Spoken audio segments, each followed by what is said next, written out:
ഇന്ന് നമ്മൾ ഉണ്ടാക്കാൻ പോകുന്നത് ഇവിടങ്ങളിലുള്ള ആളല്ല, കടൽ കടന്ന് വന്ന ആളാണ്. French toast. അതിൻ്റെ ഒരു മലയാളീകരിച്ച രൂപം, അതാണ് നമ്മളിന്ന് ഉണ്ടാക്കാൻ പോകുന്നത്. പേരിലൊക്കെ കുറച്ച് പരിഷ്കാരം ഉണ്ടെങ്കിലും വളരെ സിമ്പിളായിട്ട് ഉണ്ടാക്കാൻ പറ്റുന്ന ഒരു ഐറ്റമാണ് കേട്ടോ അത്. ഒരു പ്ലേറ്റ് എടുത്ത് അതിന് നമുക്ക് ഒരു കോഴിമുട്ട പൊട്ടിച്ച് വയ്ക്കണം, പിന്നെ കുറച്ച് പാല്, പിന്നെ കുറച്ച് പഞ്ചസാര, ഇത്ര ഇട്ടിട്ട് നമ്മൾ നല്ലപോലെ അതിനെ ഇളക്കി മിക്സാക്കി എടുക്കണം. അത്യാവശ്യം നല്ലപോലെ തന്നെ നമ്മളത് മിക്സാക്കി എടുക്കണം കേട്ടോ. കാര്യം ഇതിൻ്റെ പേര് ഫ്രഞ്ച് ടോസ്റ്റ് എന്നൊക്കെ ആണെങ്കിലും ഞങ്ങളിവിടെ അതിനെ പറയുന്നത് മുട്ടയും ബ്രെഡും എന്നാണ്. ഞാൻ ആദ്യമായിട്ട് ഈ മുട്ടയും ബ്രെഡും കഴിക്കുന്നത് എൻ്റെ മേമ ഉണ്ടാക്കി തന്നിട്ടാണ് കേട്ടോ. എൻ്റെ ചെറുപ്പകാലത്ത് ഞാൻ കഴിച്ചതിൽ വെച്ചിട്ടുള്ള ദ ഫാൻസിയസ്റ്റ് ഫുഡ് എന്ന് പറഞ്ഞു കഴിഞ്ഞാൽ അത് ഇതായിരിക്കും കേട്ടോ. ഞങ്ങളങ്ങനെ പുറത്ത് പോയിട്ട് ഭക്ഷണം കഴിക്കണം അങ്ങനത്തെ ഒരു ശീലം ഉള്ള ആൾക്കാരായിരുന്നില്ല. അപ്പോൾ പൊതുവേ ഞങ്ങളങ്ങനെ പുറത്ത് പോവുക, പുതിയ പുതിയ ഐറ്റങ്ങൾ ട്രൈ ചെയ്യുക, അങ്ങനത്തെ ഒരു സംഭവം ഞങ്ങൾക്കില്ല. അപ്പോൾ മേമയാണ് നമുക്ക് ഇങ്ങനത്തെ കാര്യങ്ങളൊക്കെ ഉണ്ടാക്കി തരികയൊക്കെ ചെയ്യുന്നത് കേട്ടോ. മേമ എന്ന് പറയുമ്പോൾ എൻ്റെ അമ്മയുടെ അനിയത്തി. അപ്പോൾ നമ്മൾ നല്ലപോലെ ബീറ്റ് ചെയ്ത് മാറ്റി വെച്ചിട്ടുണ്ട്. അത് അത്യാവശ്യം നല്ലപോലെ മിക്സ് ആയിട്ടുണ്ട് കേട്ടോ. പിന്നെ നമുക്കൊരു 3-4 ബ്രെഡ് എടുക്കാം. ഞാനിവിടെ ഇപ്പോൾ ഒരു 3 ബ്രെഡാണ് എടുക്കുന്നത്. അത്യാവശ്യം സൈസുള്ള ബ്രെഡാണ് കേട്ടോ. ഭയങ്കര വലുതല്ല, നല്ലോണം ചെറുതല്ല. ഞാൻ ഈ കലക്കി വെച്ചിരിക്കുന്നത് ഏകദേശം ഈ 3 ബ്രെഡിന് കറക്റ്റായിരുന്നു. അപ്പോൾ നമുക്കൊരു അളവൊക്കെ പറയുകയാണെങ്കിൽ അങ്ങനെ പറയാം കേട്ടോ. പിന്നെ നമ്മൾ ചട്ടി അടുപ്പത്ത് വെച്ചിട്ട് ബട്ടറാണ് തേച്ച് കൊടുക്കുന്നത് കേട്ടോ. ബട്ടർ തന്നെ തേച്ച് കൊടുക്കണം, അപ്പോഴതിൻ്റെ ടേസ്റ്റ് കറക്റ്റായിട്ട് നമുക്ക് കിട്ടുള്ളൂ. ബട്ടർ തേച്ചിട്ട് നമ്മൾ ആ ബ്രെഡ് നല്ലപോലെ നമ്മൾ കലക്കി വെച്ചിട്ടുണ്ടല്ലോ മുട്ടയും പാലൊക്കെ കൂടിയിട്ട്, അതിൽ നല്ലപോലെ സോക്കിയണ്ട, എന്നാലും അത്യാവശ്യം പറ്റുന്ന പോലെ അതിൽ മുക്കി എടുക്കണം. എന്നിട്ട് നമ്മൾ ബട്ടറിലേക്ക് ഇടണം.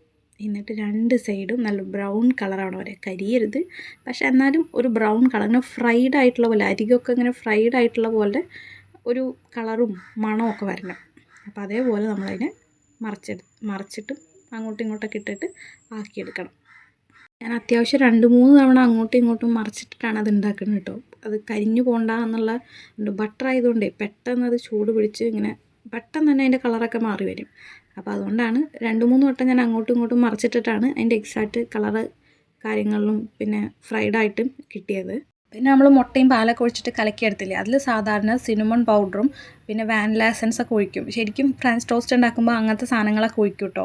പക്ഷേ ഞാനതൊന്നും ചേർത്തിട്ടില്ല. അതുകൊണ്ടാണ് ഞാൻ പറഞ്ഞത് ഇതൊരു മലയാളീകരിച്ച ഫ്രഞ്ച് ടോസ്റ്റാണ്. എനിക്കതിൻ്റെ സ്മെല്ലും കാര്യങ്ങളൊന്നും അത്ര ഇഷ്ടമല്ല. അപ്പോൾ അതുകൊണ്ടാണ് ഞാനതൊക്കെ ഒഴിവാക്കിയത്.